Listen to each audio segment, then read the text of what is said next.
সুপ্রিয় শিক্ষার্থীবৃন্দ, আশা করি সবাই ভালো আছো, সুস্থ আছো। আমরা বিলাসী গল্প পাঠ করছিলাম, শরৎচন্দ্র চট্টোপাধ্যায়ের লেখা বিলাসী। বিলাসী গল্পের আমরা একটি পর্যায়ে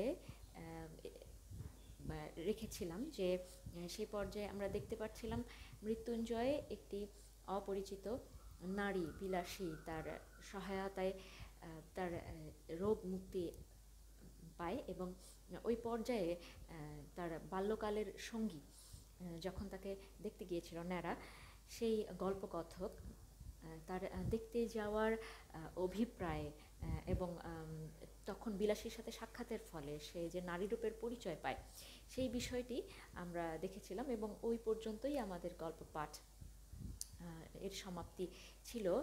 তো আমরা বাকি গল্পটুকু আজকে পাঠ করব, আশা করি সকলে সাথেই থাকবে। আমরা যে স্থানে গত ক্লাসে শেষ করেছিলাম তারপর থেকে শুরু করছি।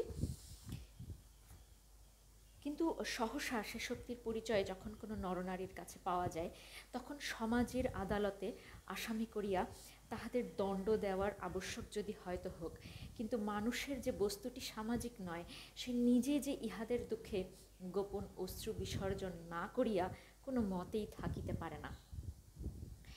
এই যে ন্যাড়া বিলাসীর সাথে তার সাক্ষাৎ হয় এবং বিলাসীর যে পরিচয় তিনি পান তার সাথেই তুলনা করতে গিয়ে তার আরেকটি ঘটনা তার মনের মধ্যে উকি দিয়েছিল যে অনেক দিন একত্রে বসবাস করার পরেও স্বামী মৃত্যুর পরে তার স্ত্রী সেই স্বামীর লাশের সাথে বিন্দুমাত্র সময়ে অতিবাহিত করতে কি পরিমাণ আতঙ্কগ্রস্ত হয়ে পড়েছিলেন এবং এই ভয়টা কাটিয়ে ওঠে বিলাসী কি করে একাকী নির্জন একটি জঙ্গলের মতো পরিত্যক্ত জায়গায় ন্যাড়ার সাথে দিন যাপন করছে, ন্যাড়া সেবা মৃত্যুঞ্জয়ের সেবা শুশ্রূষা করছে।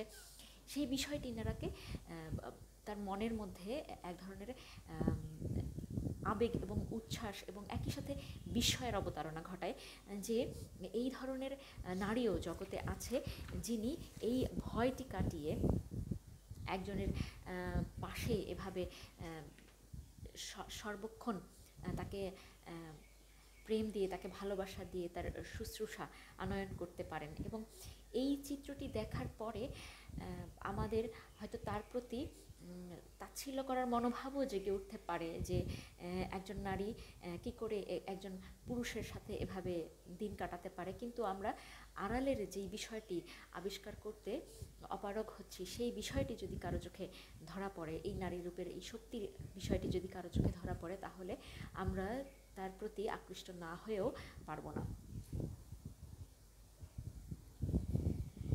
প্রায় মাস 2 মৃত্যুঞ্জয়ের খবর লই নাই। যাহারা পল্লীগ্রাম দেখেন নাই কিংবা ওই রেলগাড়ির জানালায় মুখ বাড়াইয়া দেখিয়াছেন, তাহারা হয়তো সবিস্ময়ে বলিয়া উঠিবেন, এ কেমন কথা? এ কি কখনো সম্ভব হইতে পারে যে অত বড় অসুখটা চোখে দেখিয়া আসিয়াও মাস 2 আর তার খবরই নাই? তাহাদের অবগতির জন্য বলা আবশ্যক যে এ শুধু সম্ভব নয়, এই হইয়া থাকে। একজনের বিপদে পাড়া শুদ্ধ ঝাঁক বাঁধিয়া উপুর হইয়া পড়ে, এই যে একটা জনশ্রুতি আছে। জানি না তাহার সত্য যুগের পল্লীগ্রামে ছিল কিনা, কিন্তু একালে তো কোথাও দেখিয়াছি বলিয়া মনে করিতে পারি না। তবে তাহার মরার খবর যখন পাওয়া যায় নাই, তখন সে যে বাঁচিয়া আছে এ ঠিক।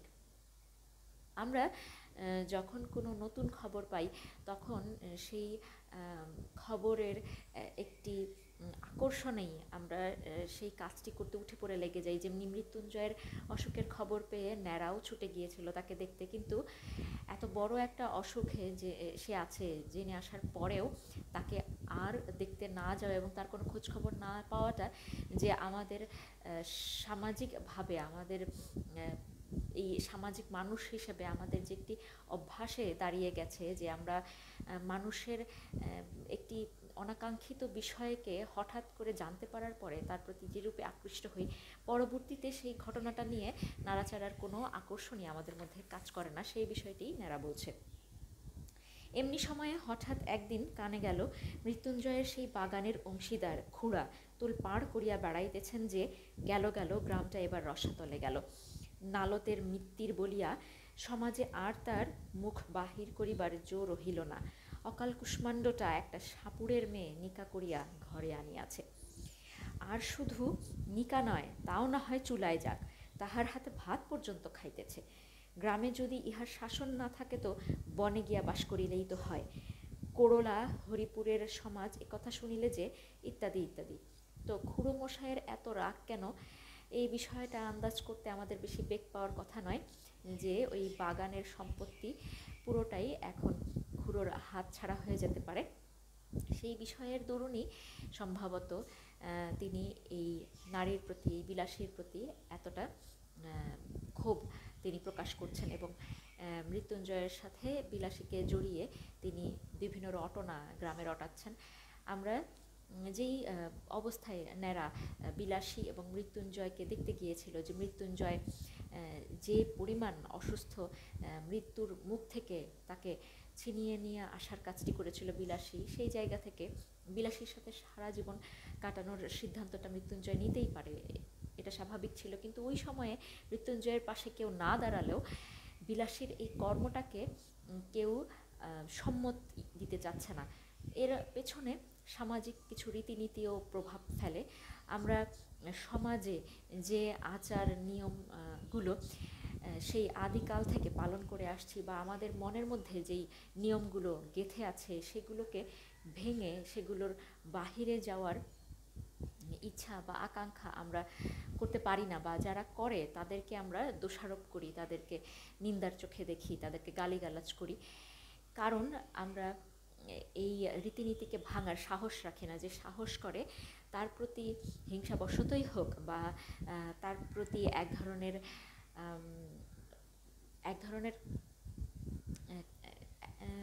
নিন্দার বা হচ্ছে এক ধরনের অবজ্ঞা থেকেই হোক না কেন, তাকে আমরা আমাদের সমকক্ষ মনে করতে পারি না বিধায় তাকে আমরা অন্য কোনো প্রজাতিতে ফেলার চেষ্টা করি।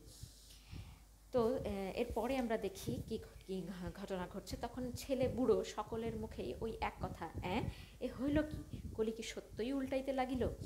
খুড়া বলিয়া বেড়াইতে লাগিলেন। এই যে ঘটিবে তিনি অনেক আগেই জানিতেন। তিনি শুধু তামাশা দেখিতেছিলেন, কোথাকার জল কোথায় গিয়া পড়ে। নইলে পর নয়, প্রতিবেশী নয়, আপনার ভাইপো, তিনি কি বাড়ি লইয়া যাইতে পারিতেন না? তাহার কি ডাক্তার বৈদ্য দেখাইবার ক্ষমতা ছিল না? তবে কেন যে করেন নাই এখন দেখুন সবাই।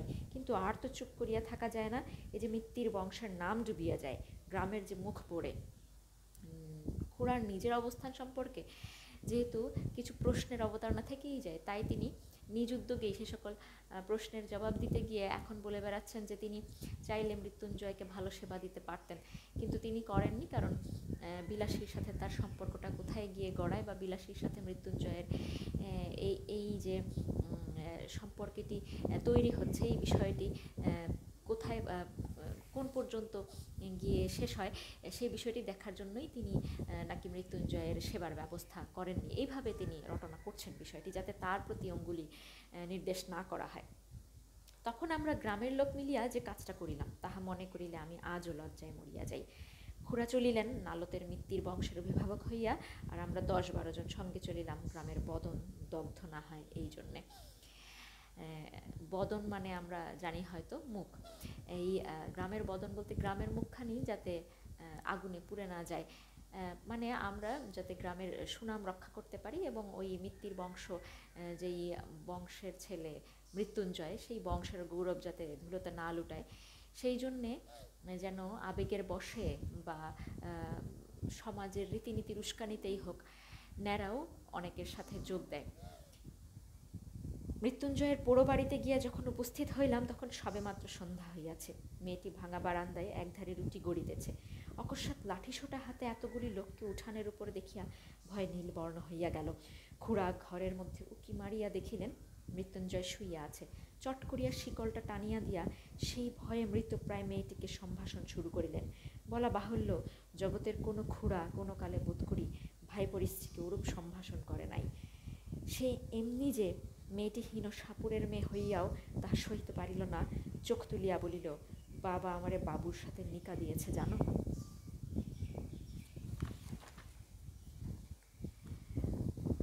এই খুড়ামশাই এমনই খারাপ কুৎসা সমন্বিত ভাষা প্রয়োগ করতে লাগলেন বিলাসীর প্রতি, যে সেই ভাষা হয়তো কোনো কালেই কোনো খুড়া তার ভাইপোর প্রতি প্রদর্শন করতে পারে নাই।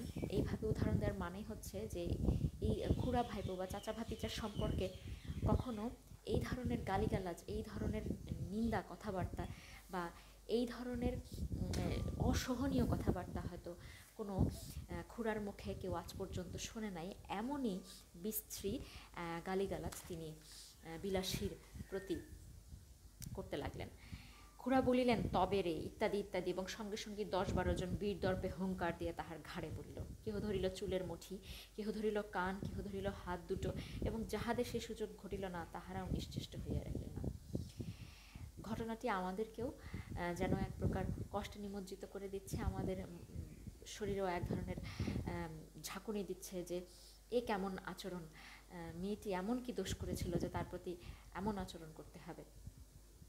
এই জন্যই হয়তো ন্যাড়া বলছিলেন যে আজও তিনি এই ঘটনা স্মরণ করে লজ্জা পান। কারণ সংগ্রামস্থলে আমরা কাপুরুষের ন্যায় চুপ করিয়া থাকিতে পারি, আমাদের বিরুদ্ধে এত বড় দুর্নাম রচনা করিতে বোধ করি নারায়ণের কর্তৃপক্ষেরও চক্ষু লজ্জা হইবে। যখন খুড়া বিলাসীকে ভর্ৎসনা করছে, তখন 10-12 জন যুবক যদি এভাবে হাত গুটিয়ে বসে থাকে, তাদের পুরুষোচিত আচরণের প্রতি যেন এক ধরনের লজ্জাবোধ তৈরি হয়, যে তারা কাপুরুষ বলে হয়তো কেউ তাদের, অনেকেই তাদের ভর্ৎসনা করতে পারে। সেই কারণে সেই লজ্জা থেকে বাঁচার জন্যেই যেন এই পুরুষগুলো সেই একটি মেয়ের প্রতি ঝাঁপিয়ে পড়লো এবং তাকে বিভিন্নভাবে অত্যাচার করতে লাগলো। এইখানে একটা অবান্তর কথা বলিয়া রাখি, শুনিয়াছি নাকি বিলাত প্রভৃতি ম্লেচ্ছ দেশে পুরুষদের মধ্যে একটা কুসংস্কার আছে, স্ত্রীলোক দুর্বল এবং নিরুপায় বলিয়া তাহার গায়ে হাত তুলিতে নাই। এ আবার একটা কি কথা? সনাতন হিন্দু এ কুসংস্কার মানে না। আমরা বলি, যাহারি গায়ে জোর নাই তাহারি গায়ে হাত তুলিতে পারা যায়, তা সে নরনারী যাই হোক না কেন। এখানে আমরা একটু ব্যঙ্গের আভাস পাই, যে ন্যাড়া বিদেশিদের যেন ব্যঙ্গ করে নিজেদেরকেই অবহেলার চোখে দেখছেন। এখানে প্রথমে মনে হবে যেন বিদেশিদের তিনি নিচু চোখে দেখছেন, বা বিদেশিদের ওই চিন্তাকে তিনি ভুল প্রমাণিত করার চেষ্টা করছেন। আসলে তা নয়, বিদেশিরা নারীদেরকে দুর্বল মনে করে গায়ে হাত তোলে না, আর আমরা তাদের দুর্বল মনে করি বলেই তাদের গায়ে হাত তোলার সাহস পাই। মানে আমরা দুর্বলকে সবসময়ই দমিয়ে রাখতে চাই, এইটা বাঙালিদের একটা স্বভাব, এবং এইভাবেই তিনি বাঙালিদেরকে ব্যঙ্গ করছেন, কটাক্ষ করছেন। মেয়েটি প্রথমেই সেই যা একবার আর্তনাদ করিয়া উঠিয়াছিল, তারপর একেবারে চুপ করিয়া গেল। কিন্তু আমরা যখন তাহাকে গ্রামের বাহিরে রাখিয়া আসিবার জন্য হিচড়াইয়া লইয়া চলিলাম, তখন মিনতি করিয়া বলিতে লাগিল, বাবুরা আমাকে একটিবার ছেড়ে দাও, আমি রুটিগুলো ঘরে দিয়ে আসি, বাইরে শিয়াল কুকুরে খেয়ে যাবে, রোগা মানুষ সমস্ত রাত খেতে পাবে না। কি করুণ একটি পরিস্থিতি। চিন্তা করা যায় যে এমন অবস্থায় যখন মেয়েটির উপরে অত্যাচার হচ্ছে, এবং অত্যাচার হচ্ছে এই কারণেই যে সে মৃত্যুঞ্জয়ের সাথে সঙ্গ দিয়েছে, সে নিচু ঘরের মেয়ে হয়েও অন্য বংশের ছেলের দিকে নজর দিয়েছে, বা মৃত্যুঞ্জয়ের কারণেই তার উপরে অত্যাচার হচ্ছে বলা যায়। কিন্তু তখনও সে তার স্বামীর চিন্তা করছে, সে মৃত্যুঞ্জয়ের চিন্তা করছে, সে মৃত্যুঞ্জয় যে খেতে পাবে না সেই বিষয়টি তার মাথায় ঘুরপাক খাচ্ছে। তখনও সে নিজেকে বাঁচানোর জন্য কোনো চেষ্টা করছে না। মৃত্যুঞ্জয় রুদ্ধ ঘরের মধ্যে পাগলের মতো মাথা কুটিতে লাগিল, দ্বারে পদাঘাত করিতে লাগিল এবং শ্রাব্য অশ্রাব্য বহুবিধ ভাষা প্রয়োগ করিতে লাগিল। কিন্তু আমরা তাহাতে তিলার্ধ বিচলিত হইলাম না, স্বদেশের মঙ্গলের জন্য সমস্ত অকাতরে সহ্য করিয়া টানিয়া লইয়া চলিলাম। যেন এই কাজটা খুব একটা মহৎ কাজ, এই বিলাসীকে টেনে হিঁচড়ে বাইরে ফেলে দিয়ে আসাটা খুবই একটা মহৎ কাজ। এই জন্যে মৃত্যুঞ্জয়ের কথায় কেউ কোনো কান দিল না। চলিলাম বলিতেছি, কেননা আমিও বরাবর সঙ্গে ছিলাম, কিন্তু কোথায় আমার মধ্যে একটুখানি দুর্বলতা ছিল, আমি তার গায়ে হাত দিতে পারি নাই, বরঞ্চ কেমন যেন কান্না পাইতে লাগিল। সে যে অত্যন্ত অন্যায় করিয়াছে এবং তাহাকে গ্রামের বাহির করাই উচিত বটে, কিন্তু এটাই যে আমরা ভালো কাজ করিতেছি সেও কিছুতেই মনে করিতে পারিলাম না। কিন্তু আমার কথা থাক। তার মানে ন্যাড়ার মনে কিছুটা হলেও বিলাসীর জন্য এক ধরনের মায়ার উদ্রেক হচ্ছিল, এবং কেন সে যে বিলাসীর প্রতি মায়া করছিল সেই বিষয়টা সে পরিষ্কার হতে পারছিল না। আপনারা মনে করিবেন না পল্লীগ্রামে উদারতার একান্ত অভাব, মোটেই না। বরঞ্চ বড় লোক হইলে আমরা এখন সব ঔদার্য প্রকাশ করি যে শুনিলে আপনারা অবাক হইয়া যাইবেন। এই মৃত্যুঞ্জয়টাই যদি না তাহার হাতে ভাত খাইয়া অমার্জনীয় অপরাধ করিত, তাহা হইলে তো আমাদের এত রাগ হইত না। আর কায়েতের ছেলের সঙ্গে সাপুরের মেয়ের নিকা, এ তো একটা হাসিয়া উড়াইবার কথা। কিন্তু কাল করিল যে ওই ভাত খাইয়া, হোক না সে 2.5 মাসের রোগী, হোক না সে শয্যাশায়ী, কিন্তু তাই বলিয়া ভাত, লুচি নয়, সন্দেশ নয়, পাঁঠার মাংস নয়, ভাত খাওয়া যে অন্য পাপ, সে তো আর সত্য সত্যই মাপ করা যায় না। তা নইলে পল্লীগায়ের লোক সংকীর্ণ চিত্ত নয়। 4 ক্রোশ হাঁটা বিদ্যা যেসব ছেলের পেটে, তারাই তো একদিন বড় হইয়া সমাজের মাথা হয়। দেবী বিনা পানির বরে সংকীর্ণতা তাহাদের মধ্যে আসিবে কি করিয়া? সনাতন ধর্মের এই যে একটি বড় দুর্বলতা, বা আমাদের সামাজিক যে এই বড় একটি অন্যায় আমরা আমাদের নিজেদের সাথেই করে থাকি, এই বিষয়টি আমরা কখনো সচেতনভাবে যে চিন্তা করার অবকাশও পাই না। এই বিষয়টিই যেন তাচ্ছিল্যের সুরে, মহানুভবতার সুরে, বা নিজেদের বড় করার, বড় করে দেখার সুরেই ন্যাড়ার কথার মধ্য দিয়ে প্রকাশ পাচ্ছে। এই তো ইহারই কিছুদিন পরে প্রাতঃস্মরণীয় স্বর্গীয় মুখোপাধ্যায় মহাশয়ের বিধবা পুত্রবধূ মনের বৈরাগ্যে বছর 2 কাশীবাস করিয়া যখন ফিরিয়া আসিলেন, তখন নিন্দুকেরা কানাকানি করিতে লাগিল যে অর্ধেক সম্পত্তি ওই বিধবার, এবং পাছে তাহা বেহাত হয় এই ভয়েই ছোটবাবু অনেক চেষ্টা অনেক পরিশ্রমের পর বৌঠানকে যেখান হইতে ফিরাইয়া আনিয়াছেন সেটা কাশীই বটে। যাই হোক, ছোটবাবু তাহার স্বাভাবিক ঔদার্যে গ্রামের বারোয়ারি পূজা বাবদ 200 টাকা দান করিয়া 5খানা গ্রামের ব্রাহ্মণের সদক্ষিণা উত্তর ফলাহারের পর প্রত্যেক সৎ ব্রাহ্মণের হাতে যখন একটা করিয়া কাঁসার গেলাস দিয়া বিদায় করিলেন, তখন ধন্য ধন্য পড়িয়া গেল। এমনকি পথে আসিতে অনেকেই দশের এবং দেশের কল্যাণের নিমিত্ত কামনা করিতে লাগিলেন। এমন সব যারা বড়লোক, তাদের বাড়িতে বাড়িতে মাসে মাসে এমন সদানুষ্ঠানের আয়োজন হয় না কেন?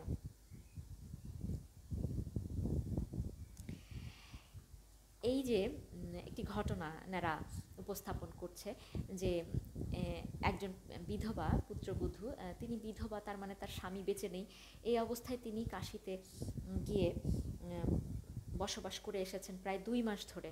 যদি এই মহিলাই একটি এমন ঘরে থাকতেন, বা এমন ঘরে তার বিবাহ হতো যেই ঘরটি মৃত্যুঞ্জয়ের মতোই এরকম অবহেলিত, তাহলে এই মহিলার নামেও না জানি কত ধরনের কুৎসা উঠত যে এই 2 মাসে তিনি কোথায় ছিলেন, কার সাথে ছিলেন, তিনি হয়তো কলঙ্কিত হয়ে পড়েছেন। কিন্তু এখন আমরা দেখতে পাচ্ছি যখন তাকে নিয়ে আসার পর সেই বাড়িরই ছোট বাবু, তার স্বামীর ছোট ভাই হয়তো, যখন গ্রামের লোকদের জন্যে বিশেষ একটি অনুষ্ঠানের ব্যবস্থা করলেন এবং তাতে গ্রামের লোকেরা পেট পুরে খেতে পেল বা ব্রাহ্মণদেরকে সম্মানী দেয়া হলো, এই যে তাদের স্বার্থ উদ্ধার হলো এবং তারা এই স্বার্থ উদ্ধারের কারণেই তাদের জয় জয়কার করতে লাগলো, সেই বাড়ির বা সেই বাড়ির লোকদের সুনাম করতে লাগলো। সে বিষয়টি আমাদেরকে এও মনে করিয়ে দিল যে আমরা দুর্বলের উপরেই সবসময় খড়গহস্ত হই, তাদেরকে নিয়েই টানাটানি করি, তাদেরকে নিয়ে আমরা কুৎসা করি, তাদেরকে গালাগালি করি, তাদের নিন্দা প্রকাশ করতে ব্যস্ত হয়ে পড়ি। কিন্তু যারা ধনী, যাদের ধন আছে এবং যারা সেই ধন দিয়ে মানুষের মুখ বন্ধ রাখতে পারে, সেই মানুষগুলোর প্রতি আমরা সুনাম করতে কখনোই পিছপা হই না। কিন্তু থাক, মহত্বের কাহিনী আমাদের অনেক আছে, যুগে যুগে সঞ্চিত হইয়া প্রায় প্রত্যেক পল্লীবাসের দ্বারে স্তূপাকার হইয়া উঠিয়াছে। বলছে যে এইরকম ঘটনা হয়তো আমাদের গ্রামে গ্রামে অনেক আছে, এগুলো এমন যে জমা হয়ে এগুলো যেন একটি বিরাট আকার ধারণ করেছে। এই দক্ষিণবঙ্গের অনেক পল্লীতে অনেক দিন ঘুরিয়া গৌরব করিবার মতো অনেক বড় বড় ব্যাপার প্রত্যক্ষ করিয়াছি। চরিত্রেই বলো, ধর্মেই বলো, সমাজেই বলো, আর বিদ্যাতেই বলো, শিক্ষা একেবারেই পুরা হইয়া আছে। এখন শুধু ইংরাজকে কষিয়া গালিগালাজ করিতে পারিলে দেশটা উদ্ধার হইয়া যায়। বছরখানেক গত হইয়াছে, মশার কামড় আর সহ্য করিতে না পারিয়া সবেমাত্র সন্ন্যাসীগিরিতে ইস্তফা দিয়া ঘরে ফিরিয়াছি। একদিন দুপুরবেলা ক্রোশ 2 দূরের মালোপাড়ার ভিতর দিয়া চলিয়াছি, হঠাৎ দেখি একটা কুটিরের দ্বারে বসিয়া মৃত্যুঞ্জয়। তাহার মাথায় গেরুয়া পাগড়ি, বড় বড় দাড়ি চুল, গলায় রুদ্রাক্ষ ও পুতির মালা। কে বলিবে আমাদের সেই মৃত্যুঞ্জয়? কায়স্থের ছেলে, একটা বছরের মধ্যেই জাত দিয়া একেবারে পুরা দস্তুর সাপুড়ে হইয়া গিয়াছে। মানুষ কত শীঘ্র যে তাহার 14 পুরুষের যাত্রা বিসর্জন দিয়া আর একটা জাত হইয়া উঠিতে পারে, সে এক আশ্চর্য ব্যাপার। ব্রাহ্মণের ছেলে ম্যাথরানি বিবাহ করিয়া ম্যাথর হইয়া গেছে এবং তাহাদের ব্যবসা অবলম্বন করিয়াছে, এ বোধ করি আপনারা সবাই শুনিয়াছেন। আমি সৎ ব্রাহ্মণের ছেলেকে এন্ট্রান্স পাশ করার পরেও ডোমের মেয়ে বিবাহ করিয়া ডোম হইতে দেখিয়াছি। এখন সে ধুচুনি কুলো বুনিয়া বিক্রয় করে, শুয়ার চড়ায়। ভালো কায়স্থ সন্তানকে কসাইয়ের মেয়ে বিবাহ করিয়া কসাই হইয়া যাইতেও দেখিয়াছি। আজ সে স্বহস্তে গরু কাটিয়া বিক্রয় করে, তাহাকে দেখিয়া কাহার সাধ্য বলে কোনো কালে সে কসাই ভিন্ন আর কিছু ছিল। কিন্তু সকলেরই ওই একই হেতু। আমার তাই তো মনে হয়, এমন করিয়া এত সহজে পুরুষকে যাহারা টানিয়া নামাইতে পারে, তাহারা কি এমনি অবলীলাক্রমে তাহাদের ঠেলিয়া উপরে তুলিতে পারে না? যে পল্লীগ্রামের পুরুষদের সুখ্যাতিতে আজ পঞ্চমুখ হইয়া উঠিয়াছি, গৌরবটা কি একা শুধু তাহাদেরই? শুধু নিজেদের জোরেই এত দ্রুত নিচের দিকে নামিয়া চলিয়াছে? অন্দরের দিক হইতে কি এতটুকু উৎসাহ, এতটুকু সাহায্য আসে না? এখানে ন্যাড়া যে বিষয়টি বলছে যে মৃত্যুঞ্জয় এইভাবে তার নিজের কায়স্থ বংশের গৌরব ছেড়ে দিয়ে বিলাসীর যেই কাজ বা বিলাসীর বংশের যে পেশা, সেই পেশায় নিজেকে অধিষ্ঠিত করেছে। সেও একজন স্বাভাবিকভাবেই সাপুড়ে বনে গিয়েছে এবং এই সাপুড়ের দশা দেখে খুড়োর মনে দুঃখিত ন্যাড়ার মনে বিভিন্ন প্রশ্ন জেগে উঠছে যে এই ভাবে কিভাবে নিজের বংশ পরিচয় ছেড়ে দিয়ে একজন মানুষ এভাবে অন্যের বংশগত পেশাকে আপন করে নিতে পারে বা নিজেকে এভাবে নিচে নামিয়ে ফেলতে পারে। কিন্তু এর আড়ালে যে আরও কিছু বিষয় রয়ে যায়, একজন মানুষের সাথে এমনই একটি মায়ার বন্ধনে মানুষ জড়িয়ে যেতে পারে যে বন্ধন তাকে যে কোনো কিছু করতে তার মনকে তার মন উদ্যত হতে পারে। তার মন কোনো কিছুতেই আর পিছনে ফিরে তাকায় না, সে কোনো কিছুতেই আর লজ্জা পায় না বা কোনো কাজকেই নিচু মনে করে না। যেই মানুষটির জন্য, যেই সম্পর্কের খাতিরে, যেই মায়ার খাতিরে, সেই বিষয়টা যে কত বড়, কত গভীর, এই বিষয়টা না ফুটে ওঠে। বরঞ্চ ন্যাড়া এখানে বাহ্যিক বিষয়টাকেই দেখছে যে একটি নারী বা একটি মেয়ে কিভাবে একটি পুরুষকে তার বংশ গৌরব থেকে নিচে নামিয়ে আনতে পারে, সেই বিষয়টি দিয়েই যেন এই নারীগুলোকে ধিক্কার জানানোর চেষ্টা করা হচ্ছে। কিন্তু যাক, ঝোঁকের মাথায় হয়তো বা অনধিকার চর্চা করিয়া বসিব, কিন্তু আমার মুশকিল হইয়াছে যে আমি কোনো মতেই ভুলিতে পারি না দেশের 90 জন নরনারী ওই পল্লী গ্রামেরই মানুষ, এবং সেই জন্য কিছু একটা আমাদের করা চাই। যাক, বলিতেছিলাম যে দেখিয়া কে বলিবে সেই মৃত্যুঞ্জয়, কিন্তু আমাকে সে খাতির করিয়া বসাইল। বিলাসী পুকুরে জল আনিতে গিয়াছিল, আমাকে দেখিয়া সেও ভারী খুশি হইয়া বারবার বলিতে লাগিল, তুমি না আগলালে সে রাত্রিরে আমাকে তারা মেরেই ফেলত। আমার জন্য না জানি কত মার তুমি খেয়েছিলে। কথায় কথায় শুনিলাম পরদিনই তাহারা এখানে উঠিয়া আসিয়া ক্রমশ ঘর বাঁধিয়া বাস করিতেছে এবং সুখে আছে। সুখে যে আছে কথা আমাকে বলার প্রয়োজন ছিল না, শুধু তাহাদের মুখের পানে চাহিয়াই আমি তাহা বুঝিয়াছিলাম। তার মানে ন্যাড়া ওই যে একদিন টেনে হিচড়ে বিলাসীকে বাহিরে এনে তাকে মারধর করা হচ্ছিল, সে সময় ন্যাড়া যে করেই হোক তার চিন্তা থেকে যে বিলাসীর প্রতি তার মায়াবোধ জাগ্রত হয়েছিল, সেই মায়াবোধ থেকে সে ওই বিলাসী মেয়েটিকে বাঁচানোর চেষ্টা করেছিল এবং তার জন্য সে কিছু মারও খেয়েছিল। এবং সে এই পরবর্তীতে যখন একদিন মৃত্যুঞ্জয়ের সাথে দেখা হলো, তখন জানতে পারলো যে মৃত্যুঞ্জয় এবং বিলাসী তার পরের দিনই চলে এসেছিল অন্য জায়গায় এবং এখানে তারা খুব ভালো আছে, এবং এই বিষয়টি তাদেরকে দেখেই যেন সে উপলব্ধি করতে পেরেছে। তাই শুনিলাম আজ কোথায় নাকি তাহাদের সাপ ধরার বায়না আছে এবং তাহারা প্রস্তুত হইয়াছে। আমিও অমনি সঙ্গে যাইবার জন্য লাফাইয়া উঠিলাম। ছেলেবেলা হইতেই দুটা জিনিসের উপর আমার প্রবল শখ ছিল, এক ছিল গোখরা সাপ ধরিয়া পোষা, আর ছিল মন্ত্র সিদ্ধ হওয়া। সিদ্ধা হওয়ার উপায় তখনও খুঁজিয়া বাহির করিতে পারি নাই, কিন্তু মৃত্যুঞ্জয়কে ওস্তাদ লাভ করিবার আশায় আনন্দে উৎফুল্ল হইয়া উঠিলাম। সে তাহার নামজাদা শ্বশুরের শিষ্য, সুতরাং মস্ত লোক। আমার ভাগ্য যে অকস্মাৎ এমন প্রসন্ন হইয়া উঠিবে তাহা কে ভাবিতে পারিত। মানে শখবশতেই ন্যাড়ারও এক ধরনের ইচ্ছে ছিল যে সে কোকড়া সাপ পুষবে এবং মন্ত্র শিখবে এবং মন্ত্র দিয়ে সেই সাপকে বশে রাখবে। তো এই ইচ্ছাটা পূরণের জন্যই হয়তো, বা এই ইচ্ছাটা হঠাৎ মনে উকি দেওয়ার জন্যই মৃত্যুঞ্জয় এদের সাপদের আর ধরতে যাওয়ার ঘটনাটার প্রতি তার আগ্রহ জন্মালো, এবং সেই কারণেই সেও সাপ ধরার সঙ্গী হতে চাইল। কিন্তু শক্ত কাজ এবং ভয়ের কারণ হচ্ছে, ভয়ের কারণ আছে বলিয়া প্রথমে তাহারা উভয়ে আপত্তি করিল, কিন্তু আমি এমনি নাছরবান্দা হইয়া উঠিলাম যে মাসখানেকের মধ্যে আমাকে সাগরেদ করিতে মৃত্যুঞ্জয় পথ পাইল না। সাপ ধরার মন্ত্র এবং হিসাব শিখাইয়া দিল এবং কবজিতে ওষুধ সমেত মাদুলি বাঁধিয়া দিয়া দস্তুর মতো সাপুড়ি বানাইয়া তুলিল।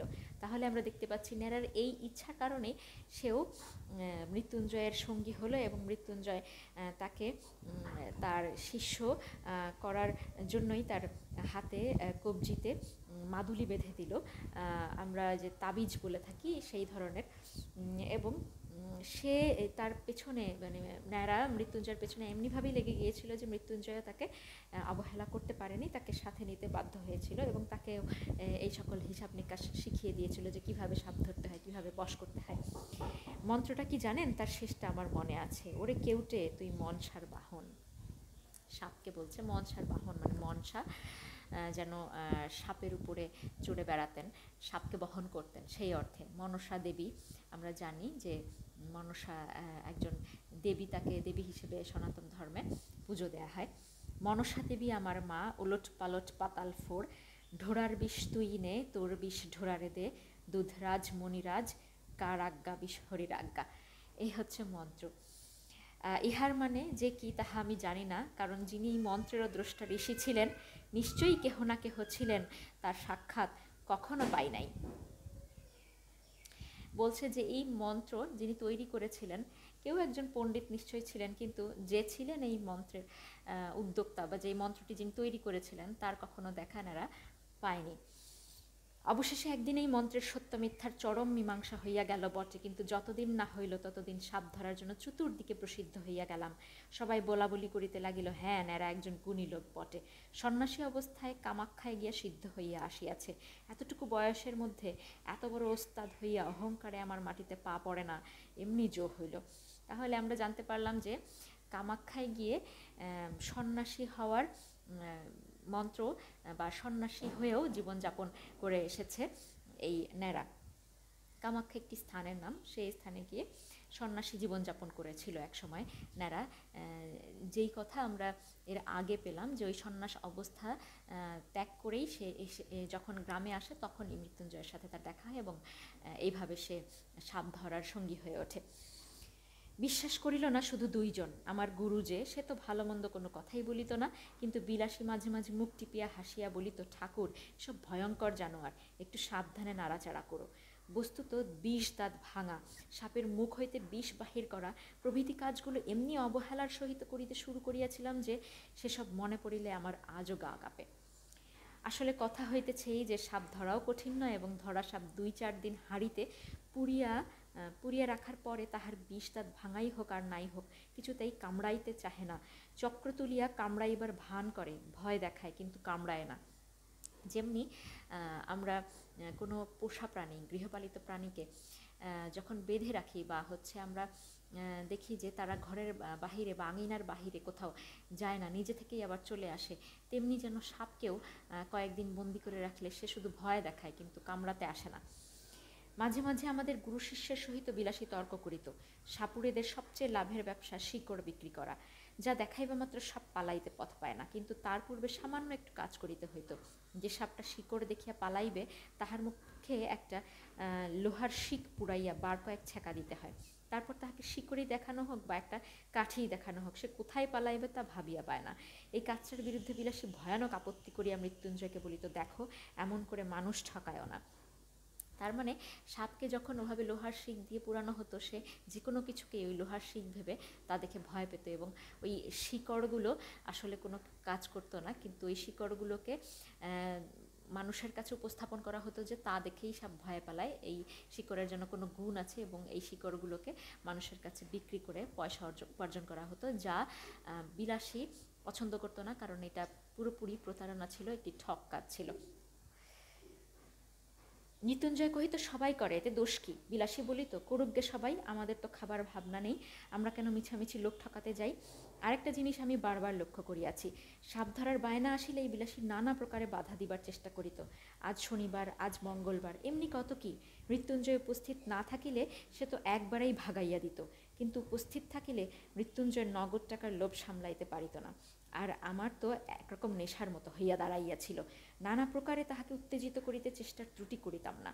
বস্তুত ইহার মধ্যে মজা ছাড়া ভয় যে কোথায় ছিল এ আমাদের মনেই স্থান পাইত না, কিন্তু এই পাপের দণ্ড আমাকে একদিন ভালো করিয়াই দিতে হইল। বলছে যে বিলাসীর এই কথায় তারা কেউই কান দিত না, মৃত্যুঞ্জয় না, ন্যাড়াও না, এবং ন্যাড়ারও এক ধরনের লোভ জন্মে গিয়েছিল এই কাজের প্রতি। সেদিন ক্রোশ দেড়েক দূরে এক গোয়ালার বাড়িতে সাপ ধরিতে গিয়াছি। বিলাসী বরাবরই সঙ্গে যাইতো, আজও সঙ্গে ছিল।